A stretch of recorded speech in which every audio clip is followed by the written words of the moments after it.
পর, একটা সম্ভবত 3 পর। বাচ্চা সামনেরটা মাদি বাচ্চা আছে 3টা টোটাল। যদি এগুলোর পিঠে এখনো পাত্তি আসে নাই, তবে সেকেন্ড পার্টটা এসে পড়বে ইনশাআল্লাহ। আশা করি লাল পাত্তি সচরাচর প্রথম পার্টটায় অনেক পাত্তি আসে না।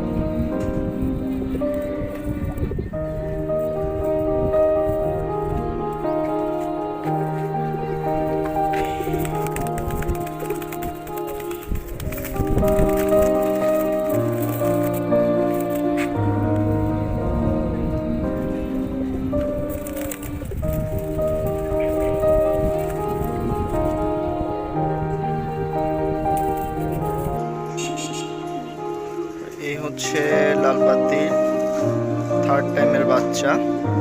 এখনো খাবার খাওয়া শিখে নেই। এই বাচ্চাগুলো খুব সুন্দর হবে ইনশাল্লাহ।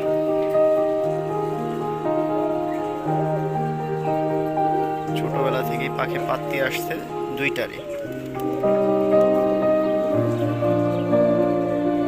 মাশাআল্লাহ, দোয়া করবেন সবাই যাতে বাচ্চাগুলো সুস্থ সবল থাকে।